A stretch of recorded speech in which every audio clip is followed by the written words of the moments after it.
Hey, Mark. Hey, I got a conundrum for you. This happened a couple years ago. I love a But good conundrum. a comedian was booked for a hosting gig at a club that's not the best club in the town. Right? It's Okay. so a Thursday night gig.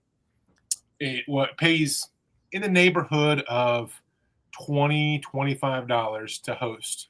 Okay. On the Thursday, they have a tradition where a radio guy does a guest spot that's like 7 minutes long.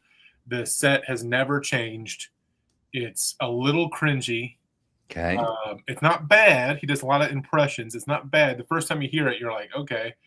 But he talks about like the real world and talks about like Oprah giving away a car and Macho Man Randy Savage. It's like these are some really dated references, man.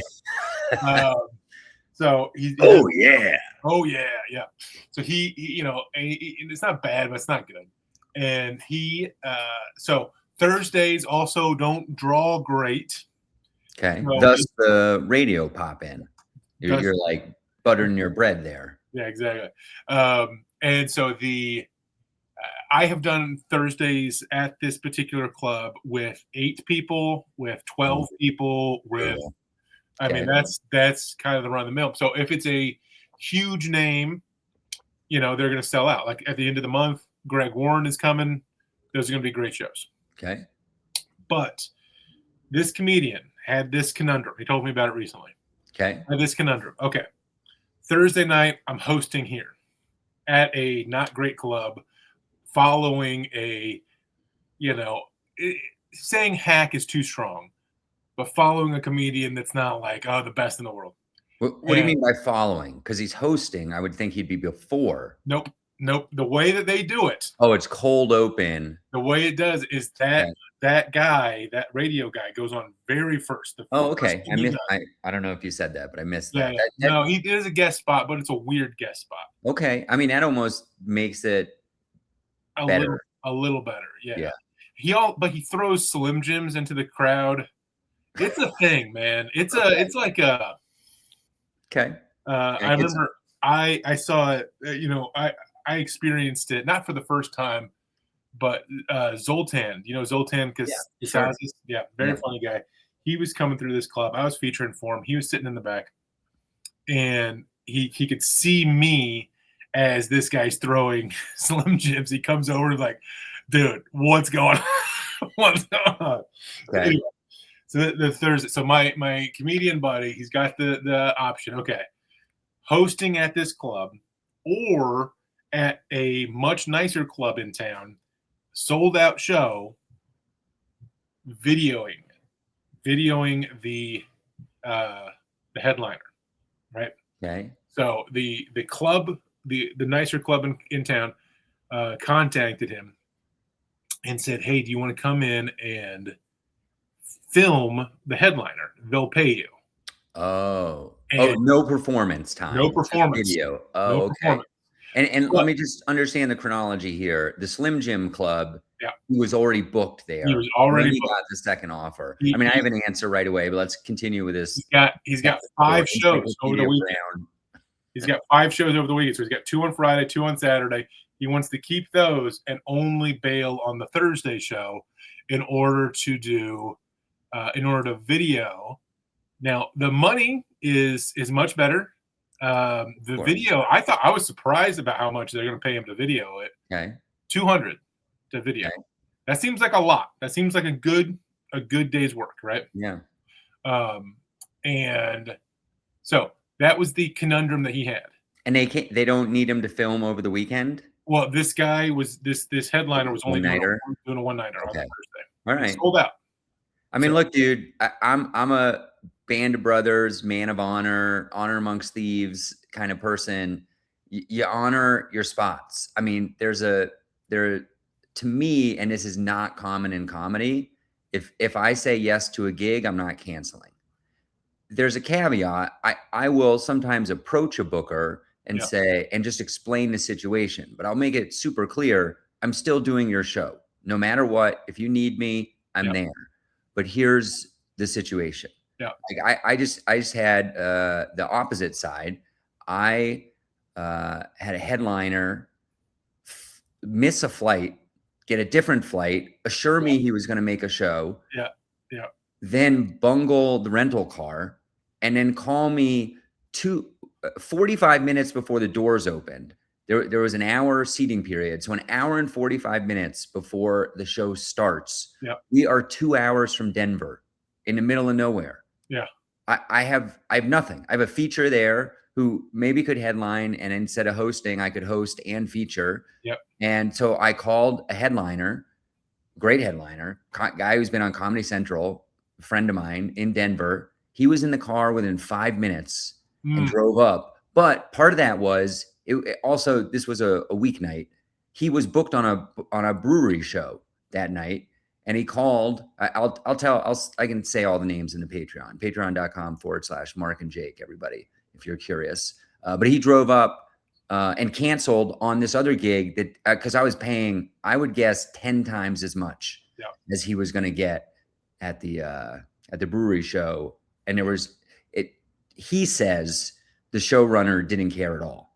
Yeah. I'm going to track down the showrunner at some point and just say, hey, I want you to know, like, I hope everything's cool with, you didn't get left in the lurch. And it's so much easier in Denver. You can find people, you can't throw a rock without hitting a comedian. And you could, if you're doing a showcase, there's a chance he was only doing 20 minutes. Exactly. Yeah, it is kind of that kind of show. So anyways, to get back to your Slim Jim conundrum. Yeah. It's tougher because with an individual booker, I would probably explain the situation to them and just say, I'm still doing your show, but if I could help you find a replacement just for this night, that would be wonderful. Yeah. And to me, the Slim Jim part of it doesn't matter. Yeah. It really just comes down to, I got a gig that pays almost 10 times as much. And should be pretty easy to fill this spot. Can you fill it? But the risk is they take the whole weekend, which is what I would do as a booker, probably. Because I would just, for continuity and just not to like send a lesson, but it's just like, hey, if you want to go work somewhere else, you're not working with me, Yeah. But with a club, I don't think that I would approach a club. I'd probably just suck it up and I would probably just do the spot and not bring it up. Yeah. Especially if I wanted to work there in the future. Yeah. Then the flip side is the person who's paying to video them, that could lead to future work. So there's some calculus there that you gotta, do you want to abandon this club? Maybe this is the club that I don't know if it was public or Patreon that you hinted is going out of business. So how long will the club be around? There are other factors potentially, but honestly, the Slim Jim thing would not enter into my equation. No, it sounds like it's a bad show regardless. The headliner would. I have a kind of similar situation. I'm traveling to Maine, and we're going to talk about this later. But I got offered some club dates to feature, and I said, you can pencil me in, but let me know when you get the headliner lined up. And part of me was a little salty that they didn't ask me to headline, but I don't care. That's their prerogative. But who the headliner is matters to me. I don't want to work with somebody I've seen their act 100 times. I don't want to work with somebody that I think I'm going to bury easily. I don't want to work with somebody that maybe their fans aren't going to be a good audience for me. There are a lot of reasons why I might not want to work with a specific headliner, but there are even more reasons why I would want to work with a specific headliner. They could get somebody fantastic, and the pay is garbage, as feature pay often is. And actually, in this case, I don't know what the pay is, which implies garbage. Yes. when they don't tell you ahead of time, as you know very well. Yes. What happened? Has it happened yet? Yeah, it has happened. And he bailed. He did the video. He did the video thing. And he just called in sick, or what? How did he? I don't know. I don't know how it happened quick, and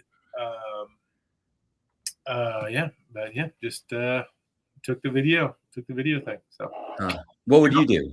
I don't know. Would never be asked to video. I did bail this week. Well, set up the same scenario, but you get offered a corporate for $200. Yes. Okay. You know, I wouldn't bail for $200 for a corporate gig. Yeah. For a weekend at a club, no, I wouldn't. Did the guy get to do the Friday, Saturday still? Yeah. Yeah. Okay. So I mean, that's nice. That's generous on their part. Yeah, I would agree. And do you know if they found a replacement? I don't know. I'll ask him about that. Okay. He might not know because, of course, he wasn't there. Right. But so yeah, I did have something similar with this same club happen much more recently, where I was in talking with a golf club resort thing outside of Chattanooga, and I'd done their show last year. They wanted to bring me back. The pay was okay, not great, but awesome, but good. And I had already thrown out dates. We'd already gone back and forth. I didn't put it on my calendar yet, so that was my fault. And then they were like, "This club says, hey, feature this weekend." And I said, "Sure, let's do it." And then they came back. The golf club's like, "Hey, here's the dates. Here's the check." I'm like, "Oh man!" So I accidentally double booked myself. Yeah. My own carelessness, and I bailed on the club. But this was I had been booked for like a day and a half. Yeah. And I gave them. They had plenty of notice. Right. But it was just my own fault.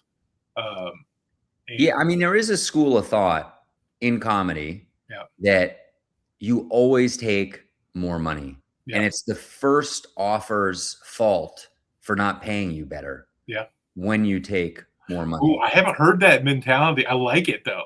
It's definitely. I'll tell you where we got to start writing this down. But on the Patreon, I'm going to write down some names that I'm going to expose. I'll tell you who definitely espouses that philosophy 100% and kind of, I don't know, taught it to me, I guess. Encouraged me to follow it, but I just don't. I try to be reliable. I'll tell you a little hint if you're out there listening, bookers. If I'm a big email person. I love email, and if I reach out and I'm like, "Hey, can we get on the phone and chat about this gig?" I'm probably about to break up, or trying to break up with you. Yes, because I don't want to do it over email because it's too contentious and something might get misunderstood. And I haven't figured that out yet. I'm a real phone guy. Like I can think of a recent situation where I was asked to headline a show that I was very excited to do, and then a comic unexpectedly was in town, and all the stars aligned, and I could pop up a show where I was making a lot of money, and I was able to pay a really good headliner to come in and get this other comic to feature, and there was travel, routing considerations, etc. And it was like 2 months out, and I called the booker. I gave like a longer explanation than I just gave, like 2 minutes, and he was just like, "Yeah, I can find somebody in 30 seconds to take this spot. Everybody wants this spot." Exactly. Yeah. So, dude, I had something that I don't know if you've ever did this. I bailed on a guy. He's a comedian who's booking his own show, and I bailed on him because I was like, I don't like him. And like that was basically the only reason. Because you had something else, or I think I ended up getting sat at home and watched Netflix. No. I ended up getting something else, but I forget the exact details. But I do remember, like, he put on this little show in Bowling Green. He wanted to headline, wanted me to feature, and it was very little pay, $40, something like that, and it's over an hour drive for me, but hey, it's we'll do it, but then he like sent me a message. All of this is happening over Facebook Messenger. He sent me a message, and I'm driving. I had a really long drive that day, like 6-7 hours, and so I check it while I'm on the highway. I'm like, oh, okay. It doesn't seem urgent. I put it down. Like an hour later, he's like, "How dare you leave me on red? what's like he's getting all like I had did something. That's the first time I knew that. I didn't even know that expression was like Yeah. left on red. Yeah. Like, okay, I guess it tells you that I read it, but I didn't immediately respond. Can you go right on green? Yeah. Like, bro, this is not going to work out. Like, I'm good. I'm good with you. You keep your 40 Oh, bucks. I see. I see. He So was it was just more like a specific interaction that a was too specific contentious. interaction. I mean, like, if this I is mean, happening yeah, this early on, we're not at the show yet, yeah, and you're like, I don't know. I just got a bad vibe, and I didn't like it. I really didn't like this. I'm not your girlfriend, man. I'm a grown man. I'm yeah, traveling. yeah. You have not given it a reasonable amount of time. Was it the Left on day red. of the show or was it? No, this is like 5 weeks before. This is not we're not even close, dude. Right. And it's like, I will be professional, but I'm also in the car driving. I mean, I do a lot more shows than you do. Yeah. And you know, dude. And Yeah, so that's I scary sometimes I when got you guess that the person's going to be a nightmare. Like you yeah, don't know. He could yeah, have maybe he had a bad day, maybe he was going to be totally yeah, fine and normal, yeah, but a lot of times you're right. yes, When like some early indications are this person's going to be a yeah, nightmare, yeah, it's correct. And that's such a like it's such a tough feeling, yeah, because you worry about it. It gives you anxiety. yeah. No, I didn't worry at all. I was like, I am smart for bailing on it. This guy, I mean, because I don't know the exact wording, but it was like this left on red, like how dare it was like girlfriend banter, Yeah. like a battered It was girlfriend behavior. overly dramatic. Yeah, and you're like, we're not dating, dude. Yeah. Like we're doing one show in Bowling Green. Who cares? Yeah. I'll be professional and I'll show up and if you want to call me on the phone, then I can actually take a call while I'm driving, but you're texting me over Facebook Messenger. Yeah. Come on, dude. I think in a similar situation, I would probably put the ball in their court Mm, as a way of bailing and basically say, "Hey, buddy, I'm very busy. I will show up and be at the show at 6 p.m. at this address, yada, yada, yada. But I don't have time to communicate about this anymore between now and that date. yeah, If that doesn't work for you, yeah, totally cool. I am happy to find a different gig and you can find a different comic. yeah, And so basically put the ball like kind of let them know this is unacceptable and it's up to you mhm, to decide if you need somebody who can respond 20 more times in the next 5 weeks. yeah, That's not going to be me. yeah, yeah, And I have all kinds of things set up where I like people ask for the same stuff every time. They want pictures of you.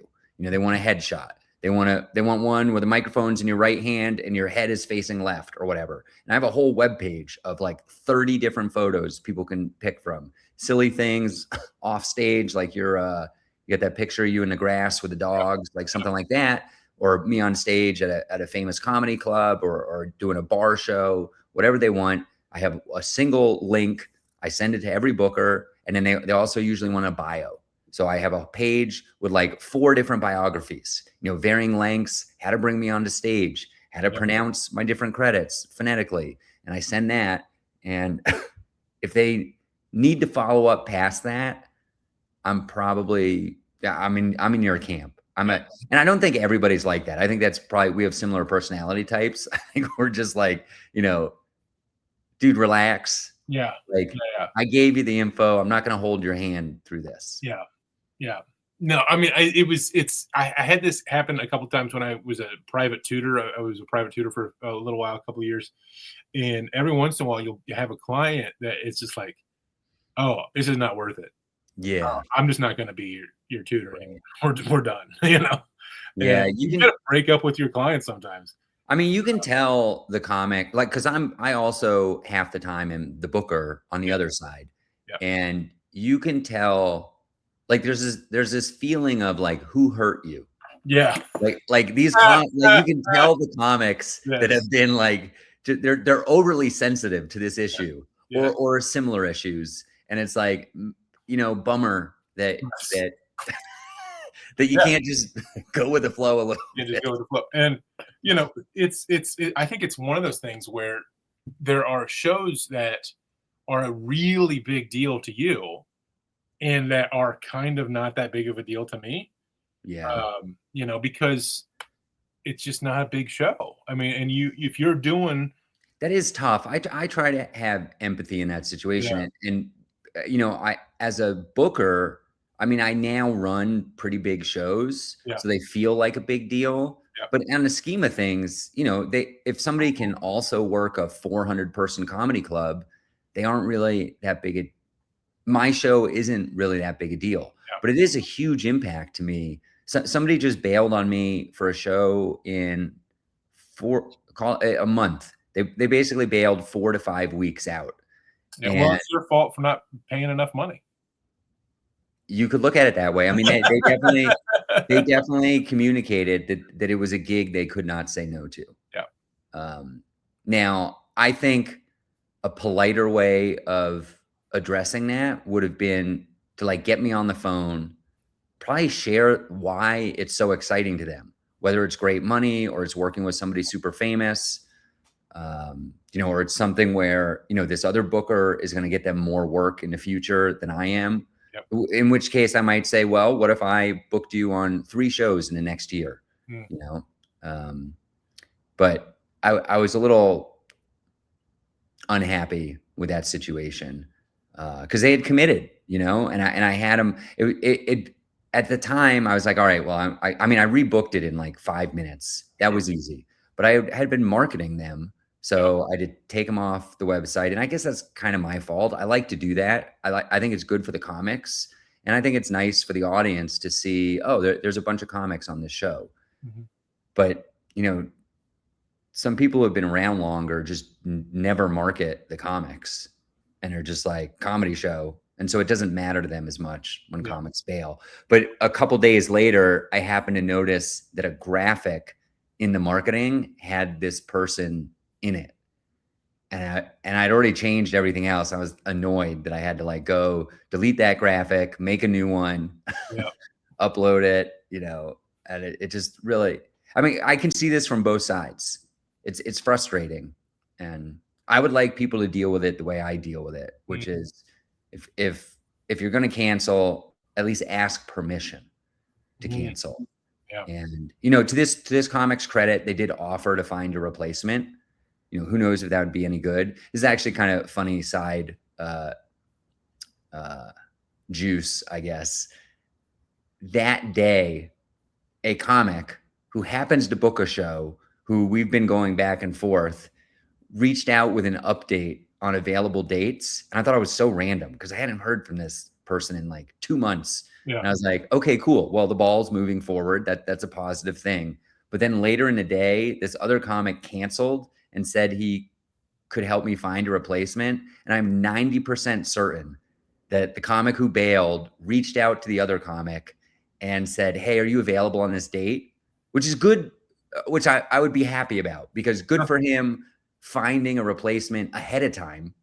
And I bet the comic said yes, but then thought, I left Mark on unread, or whatever that Yeah. saying is. I better get back to him, in case this starts to come through. So anyways, he didn't, the second comic in that story did not get booked. So. Yeah. Well, are you gonna book them soon? Which one? The one that sent you the email, the suspicious, like, availability email. Maybe. I mean, That it's means that. So that's just that they're not that strong of a comic. Right? that's exactly it. I'm not saying they're not a strong comic, but like in the hierarchy of the people that I'm booking right now, like I'm booking nationally touring headliners with TV credits just to feature.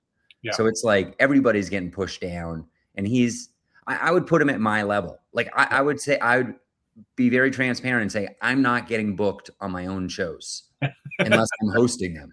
Yeah. Yeah. And if I am, I'm getting like 5 to 7 minutes. Yeah. And possibly not even getting paid. Yeah. Like I just have to be in the right place at the right time. And yeah, yes. So that's the situation with that comic. Interesting. Yeah. There you go. Yeah. So, all right, that was a good topic, Jake. Very Yeah, interesting. Yeah. bailing on a comedy show. Kind of a Patreon-ish stuff that people are Yeah, getting a sneak peek at what we usually talk earning about some here. money. Trying to find my I know I got stuff to talk about. We had a great show last night. I did a show in Frisco, Colorado. Thank you, Frisco. You guys rule. You were so fun. Sold it out, packed it out. I think we can fit more chairs in there. That's like the theme recently is Yeah. I'm selling out these rooms, and then it's like, well, I think there's space for 10 more chairs. Probably sell some more.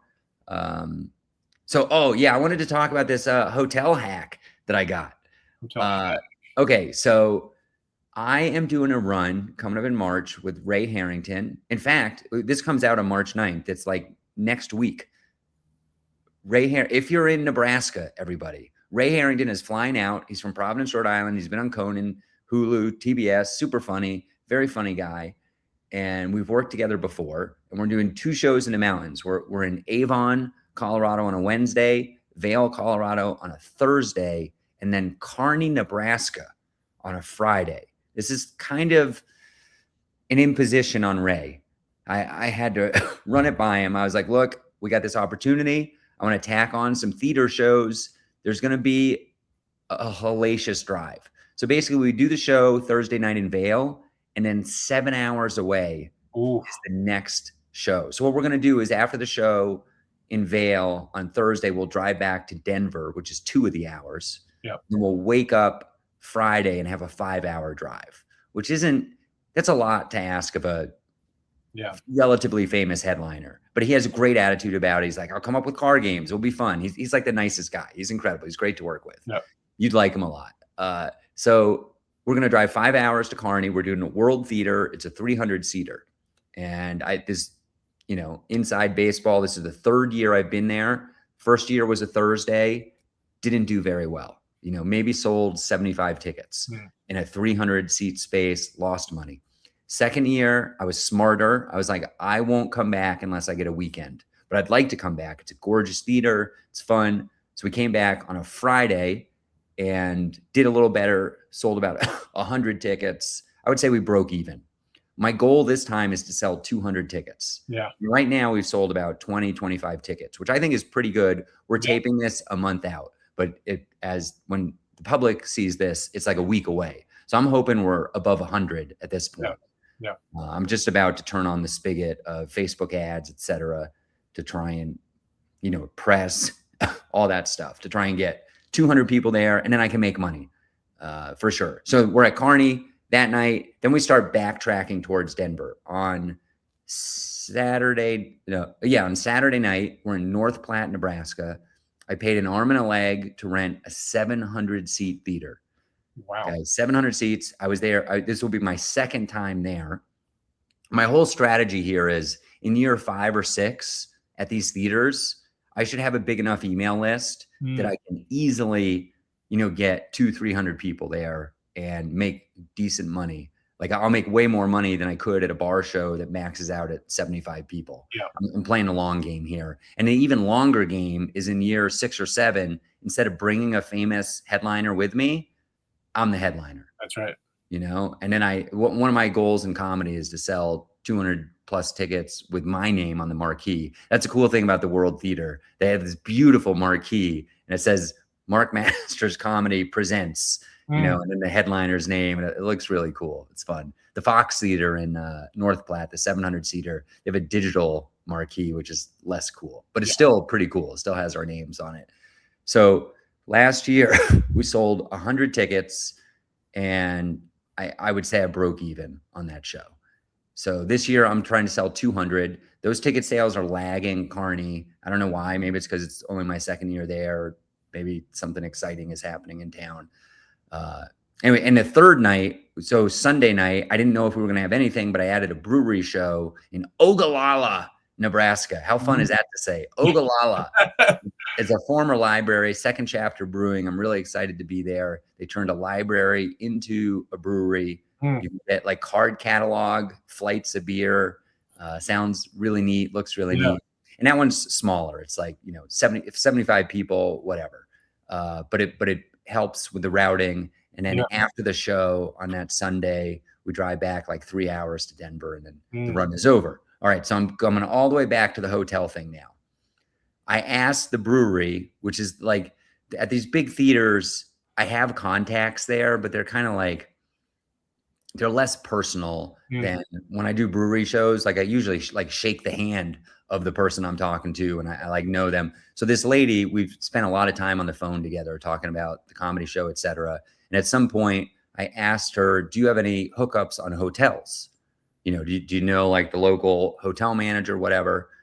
She was like, oh, I don't know. And so to her credit, last week she reached out and said, hey, I got you guys 2 free hotel rooms if you can give us 8 free tickets to the show. Love it. Love it, right? So cool. So I was like, yes, I can do that. She wanted me to make physical tickets. I don't want to get into the minutia. I wasn't excited about that. I said, I can do 8 free tickets, but they got to ticket themselves online. Basically, I want the emails, you know? Yeah. So so she introduces me by email. I got the confirmation. I've already sent the link that they can self-ticket themselves, 8 tickets. We're all done.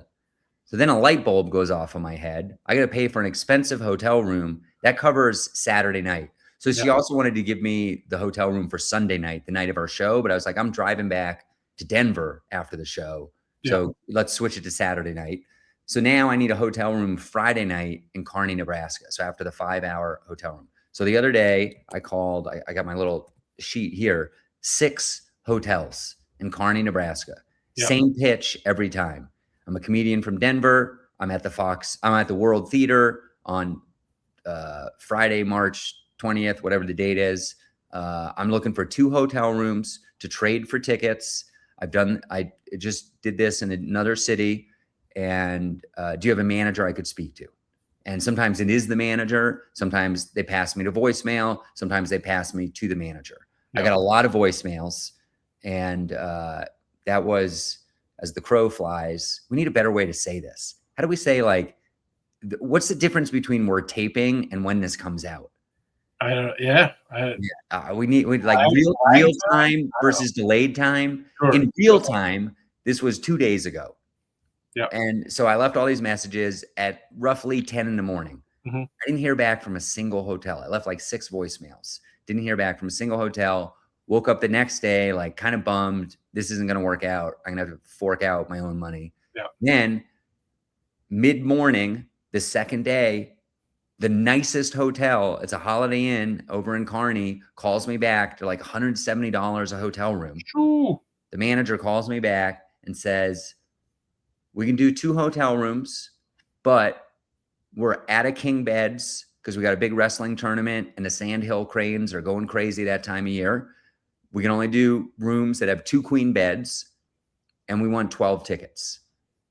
Remember, this is a 300-seat theater. I'm expecting 100 empty seats. Yes. Yeah. These are free to me. I'm like, you could have 16. Yeah.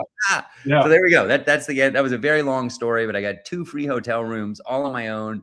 Just my calling and 6 and 6 is not that many to call. I don't know how many there are total in that town.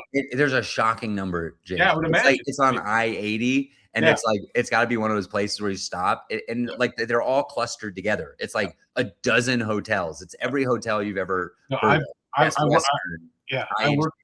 I worked at hotels for like 7 years, so I kind of knew that you're not going to get a whole lot on the phone the first time, you know. Like that is exciting though. I'm for it. You could tell the difference between like there was a hotel that was like $49 or $69 a night, and let me tell you, they didn't even introduce themselves by name. No, I was kind of lucky they answered the phone, but they had no interest in passing me to the manager, but they did. And no, I don't think they did. I think they said, well, we're not allowed to send you to voicemail. But you can call back tomorrow and here's the name if you want. There you go. Kind of thing. That's interesting. So you could, let's see here. So this is the first time you did this hotel hack. No, it actually isn't. So shout out to Short Jake of all people. I know a Short Jake and a Big Jake. Yeah. Short Jake, formerly out of San Diego, now lives in Salt Lake City, Utah. It was actually this Nebraska run that the second year I did it. No, I'm sorry. Yeah, the second year we did the World Theater in Kearney, and we drove together. He flew into Denver. I picked him up. We went all the way to Iowa and back and did like, I don't know, 4 or 5 nights of shows. Yeah. And he is a touring musician. So I'm pretty sure he gave me the idea to like, cause the musician he tours with is famous, and they will call and they can like usually get hotel rooms. I was like, well, let's try it. And so we would go back and forth in the car calling, and we could only hear one half the conversation, but everyone was something like this. Hey, my name's Dan. I'm the manager of 2 comedians that are traveling through your state. I'm calling you from Los Angeles right now. And we're looking for, the story just got crazier and crazier. And once in a while, like the person, we'd be on hold for a while, we'd get back on and be like, yeah, it's Peter. And then the other person would be like, no, your name's Dan, you idiot. But we ended up getting, we got 1 free hotel room that we slept in together. And then we got one, like, we definitely got one where we had to pay like a $25 or $50 cleaning fee, but it was essentially free. And I think we got another one that was like, we just got like the employee rate. So instead of being like $200, it was like $110 or $80 or something like that. We had a pretty decent hit rate. Yeah, that's interesting. I've not even thought about doing that. I like that. But you have to be able to give away tickets. You do. You have to be. And I've reached out. I just did this recently where I asked a booker, could I have a couple free tickets to give away? And maybe it's my upcoming run in Maine. I forgot all about that. That's on my to-do list. I got to call some hotels and I'm going to try and get a free hotel room and trade them tickets for a show that's not really my show. I'm headlining, but I'm not the ticketer. And the person was like, sure, no problem, which kind of surprised me how easy going they were. You know what? It was actually my idea, this hotel hack. And here's how I know it. I think it came through Edward Bell a long time ago, who's also a musician, but that's kind of unrelated. Pre-pandemic, there was like a website service thing where as a traveling artist, you would sign up. They would collect like your number of social media followers. And this is like 7 years ago now. So this is before social media was what it is now. And they were basically trying to pair, people marketing for hotel rooms. So you would sign up, you would put in your town, and they would match make. And they would say, you're staying at the Best Western Plus in North Platte, Nebraska. You got to talk about them on stage twice. You got to post once, and you have to leave a 5-star review on Yelp and Google Maps, and you got a free room. It was like, that was the basic idea. And I think Edward had told me that he signed up, and I remember trying to sign up, but I couldn't. Like I didn't have enough YouTube subscribers or whatever. And then it went out of business during the pandemic. It doesn't exist anymore. But that planted the seed for later to basically do the same thing on my own. That's interesting. Yeah, I did a run with Etta Mae in Chattanooga and at the Comedy Catch. And most of the time when I worked with Etta Mae, it was a 2-man show. But this time we had a host. The host was this woman named Caroline Xavier. Very nice woman, very funny, had a ton of Instagram followers. I mean, hundreds of thousands, way more than either of us. But is a newer comedian. And she would say, at the time for sure, been doing it 9 months, 10 months, whatever, but kind of blew up on Instagram. And so is completely excited to be the host, even though, she's got a lot of following. And so I was chatting with her and her husband, very fun. I like her husband. And he's 6'7". So he's shorter than me, but he's also tall. So he gets it. The thing that was interesting is she was staying at this really nice resort in Chattanooga. Now she lives in Nashville, so she's not that far away. Did she really even need a hotel? I don't know, but she's staying in this really nice resort, and it was that deal. It was like she's staying for free. Okay, she's got to make a few reels about it. She's got to do a couple of like stories about it, and that's it. Like, oh my goodness. And that's what I was like, wow. Having a following is valuable in its of itself. It's weird. Yeah. It's currency. Currency. Yeah. Fascinating. So a couple episodes ago, we were talking about how my dentist retired. Yeah. And I'm real stressed. So, and I had said, I really hope I make my dentist appointment because the dentist like sold their practice to a different practice.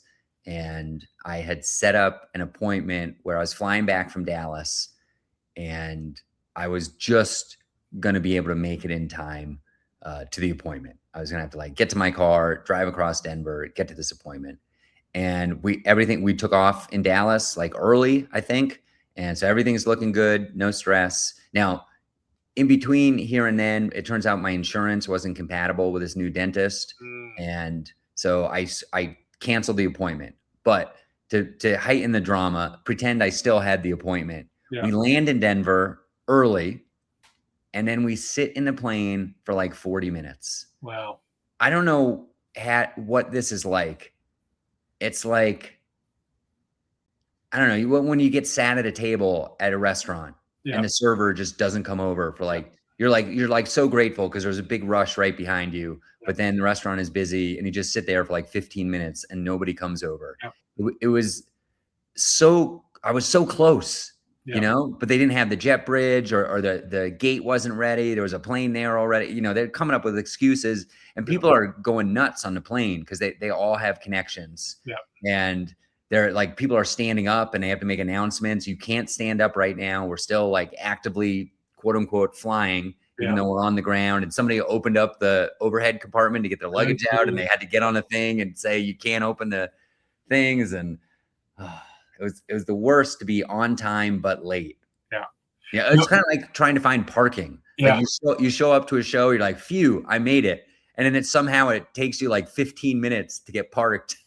We did that. I had a show with you in Alabama. I was at Moe's. Moe's Original Barbecue. Shout out. Forever to park. It was like one of the few times it sticks in my mind of like. Oh, are you talking about the lunch we had? No. It was the show. Oh yeah, the one that was downtown. It was downtown, and I circled and circled and circled, and I was like, I can't find anything to pay. I can't find any place, and I was a little bit late. But not like way late, and not like missed the start of the show. Not missed the start of the show late, but I'm like, I'd like to be there now. And that happened to me. That's a crazy story, dude. I told the story about crackpots, going to crackpots. I feel like you have to me, but it might have been in person. Go ahead. It's a bananas thing. So I'm it's the parade thing, right? The parade, yes, yeah. I'm headlining Crackpots, and there's a parade. There's a high school parade, like a really like amateur, which is great. I like amateur parades, but there's like marching bands. There's just like a guy who has a Jeep, and that's it. He's in the parade now, and it's going like one side of the Crackpots building and then turning right next to it. And Google Maps is freaking out because it does not know. Yeah, just take this road. Well, that one's blocked. Okay, we'll take this one. Oh, that one's blocked too. Okay, and it does not know anything. I eventually just park my car and then just like run 4 blocks. Did you have to cross the parade route on foot? Did. I had to cross the parade route on foot, but it's an amateur parade. So it's like, hey, hold up 1 second. Let me just walk through. You know? Do you remember like what it was you were between? Yeah, it was like there was a guy in a Jeep and then like a convertible with like cheerleaders waving. Okay. You know? So it was like that sort of thing was when I went through. You should have joined the parade for a little bit. If you had a schedule, you could have walked for a while. I would have been like comedy show, Crackpots. Boom, boom, boom. And they loved it. They everybody there, because there's also a lot of noise during the show. There's a lot of honking, a lot of cheering, a lot of whatever.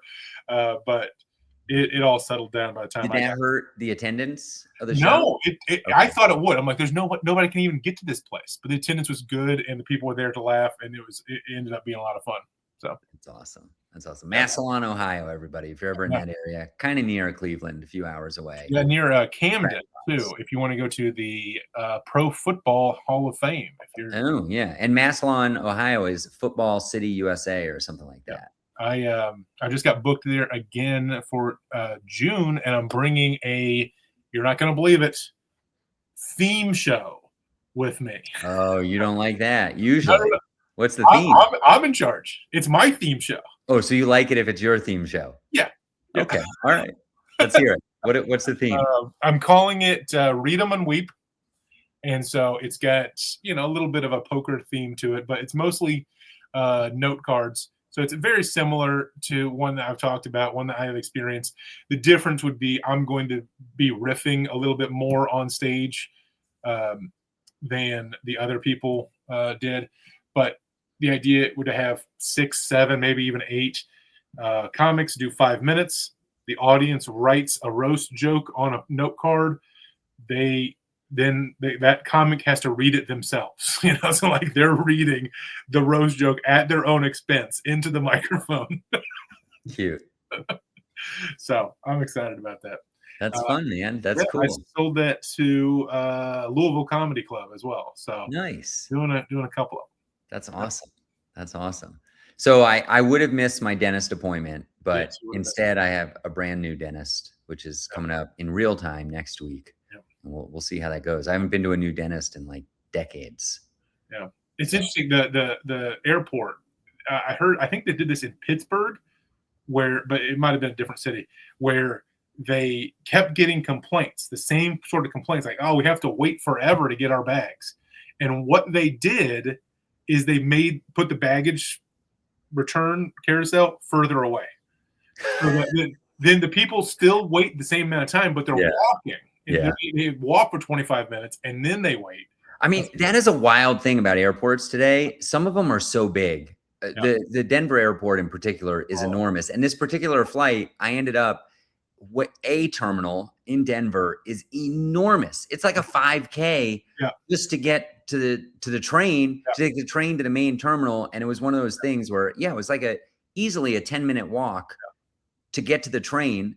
And then you got to take the train, and then you got to, the airports, they're big, man. They got birds flying around them. And it's weird to think, it's like my bags are underneath me right now, but in order for me to be reunited with them, I've got to take a 20-minute walk, a 5-minute train. I got to then wait, and it's way over there. I think, I don't know. I'm not a bag checker. I hate to check bags. Yeah, they're very confused. Like, an airport is confusing. I don't know how far away I am from the baggage claim. It feels far, but maybe it's just right around the corner. I do feel like they could improve customer service by providing estimated walk times. Like, they tell you you're landing at gate C27 in Newark, New Jersey. That isn't helpful to me. What I want to know is C27 in Newark, New Jersey, 15-minute walk to ground transportation. Yep. Do you do a lot of Ubering from the airport? Very little. Okay. I'm too frugal. I'm too frugal. Although I did do one recently, and it was shockingly expensive, but very convenient. Very convenient. I take the train to and from the airport. Ah, okay. Denver. So I was thinking about like just a random city. Random city, I'll try and get like some kind of public transportation if I haven't rented a car. Yeah, I've done both, and obviously Uber is way better, but sometimes it's super cheap because you can take a bus. You can take like a city bus from the airport, and it's like $1.25. Yeah, really? I did that in Vegas. I think I took the city bus, and I want to say it was like $2 or something like that. Yeah, to and from the Strat. Yeah. That is a cheat code. That is so funny where that public bus picks up. If anybody ever goes to Las Vegas, this is a fun thing to do. Yeah. You go to the airport and ask somebody who works at the airport, hey, where does the public bus pick up? And it's like behind the baggage claim, underneath an overhang, and it's directly adjacent to where the high rollers get into their limousines. All the fancy limousines and black Escalades are parked right next to the bus stop. There couldn't be a bigger contrast. Yes. The people rolling out with like 8 enormous suitcases and Gucci handbags and fur coats. And then you got Vegas has got to have some of the saddest low lifes, for lack of a better term. You know, you got low lifes everywhere. There are low lifes everywhere, but the Vegas low lifes are a special, you know, they're in a category all to themselves. And so they're all waiting for, you know, they're usually trying to scam free bus rides. Like you said, it's $1.25 or $2. And there are, every time there's somebody there who does not have $2 who's trying to ride for free. They're like trying to get you to give them their ticket, or there's always some scam going on. That's hilarious. Dude, last time I went to Vegas, for World Series of Comedy, of course. That's the only reason I've ever gone, comedy related at least. I had some time to kill, and I'm not a Vegas guy. I went to the movies. I just went to the movies. I saw in a casino. Where do you like, or is no, it off the strip? Way off. It's it's weird because Vegas feels like Vegas in lots of parts of it. Okay. And then I took a bus. You take a bus way over here. Like now it feels like a little suburb, like a real city, like real people live here. You know, it's all locals and whatever. And I went over there and went to the movies. So. That reminds me that Vegas has a very strict policy against sleeping on the bus because they're like, I guess people OD. And they like, I remember once they like stopped the bus and a driver got up and went and like shook a guy. Was like, you have to get off at the next stop. I was like, this is crazy. I've never seen this. Like, you know, you ride to the subway in New York City and there's like half the car is asleep. Yeah. Wild. Yeah. Well, I have dogs. Okay. I have 2 dogs. They are miniature dachshunds, and they are expensive. I don't know. I don't have dogs. I don't mind dogs, but they're just inconvenient. They are inconvenient. I agree. That would be my top descriptor of a dog. Like some people are like best friend, you know? So like, I'm not saying I'm not a dog person, but probably my number one description of a dog would be inconvenient.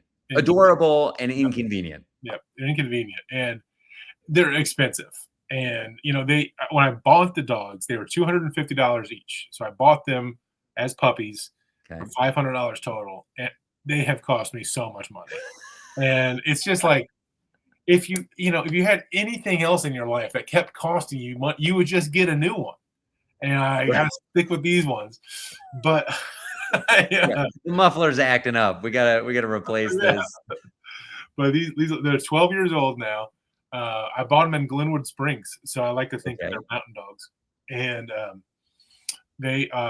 we just got we ordered some medication for them. So they're heartworm medication, they're flea and tick medication.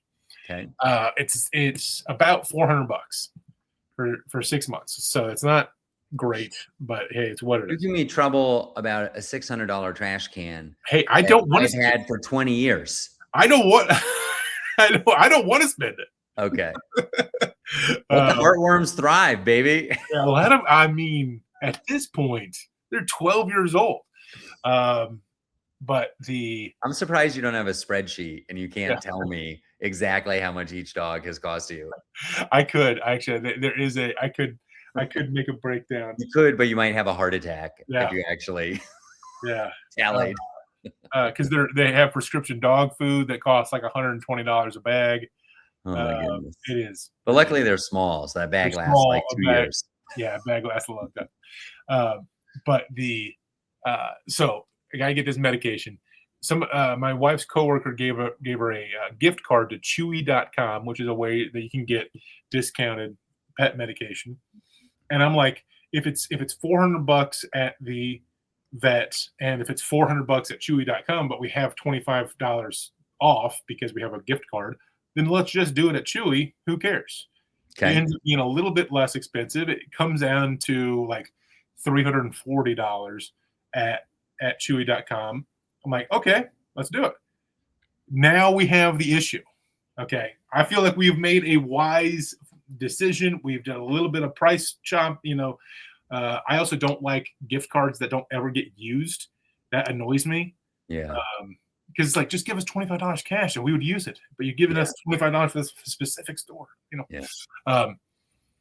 Now we're in the area where the vet has to approve the prescription.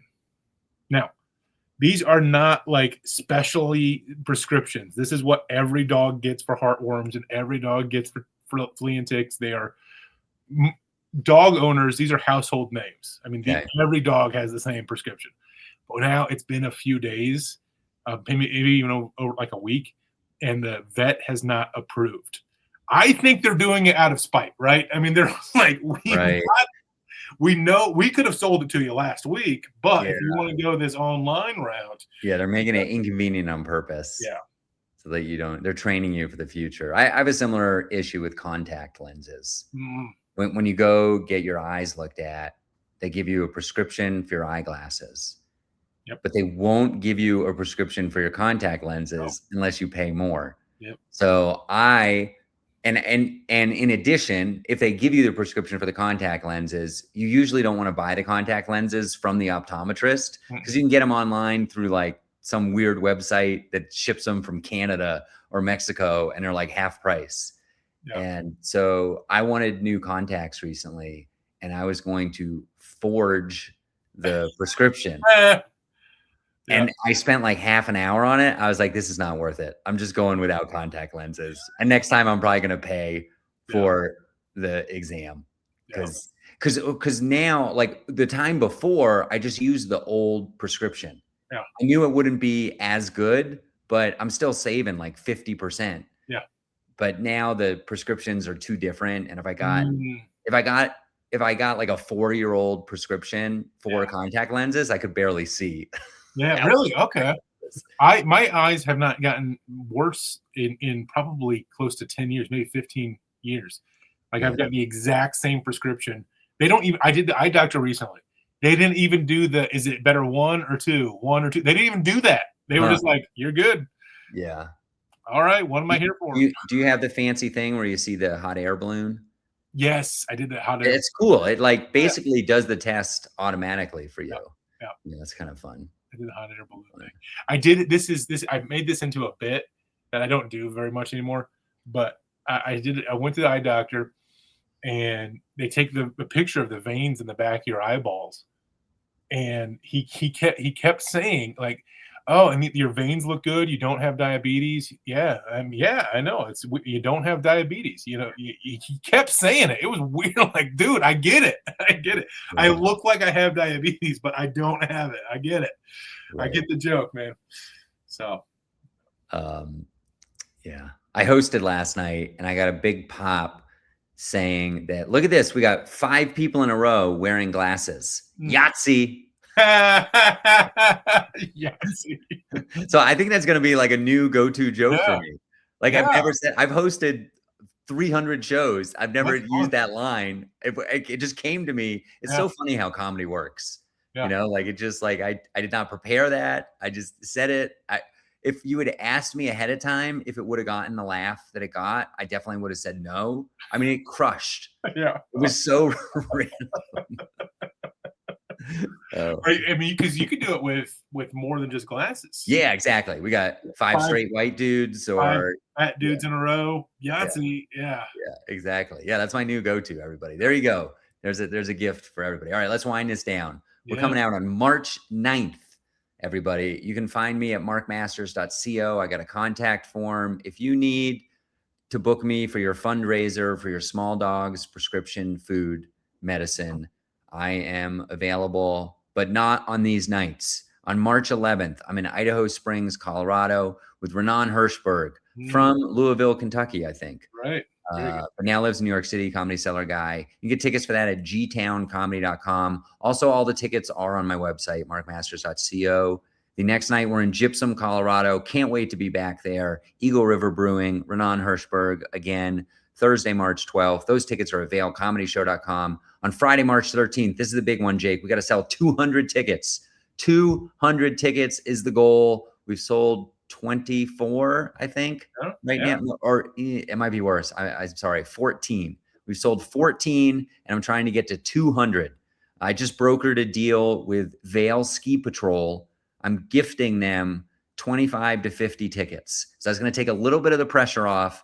If they take 50 of them, then I only got to sell 150. And they came to our last show. They came out in force, and they were our last big show, and they were really fun, good audience members. So psyched to have them back. That's at VailComedyShow.com. And Saturday, March 14th, we're at the Eclipse Theater, which is tonight. Oh my gosh, we didn't even talk. Happy Valentine's Day, Jake. Today is Valentine's Day. We're taping this. I'm at the Eclipse Theater tonight, but March 14th in tape time, Breckenridge, Colorado, breckcomedy.com.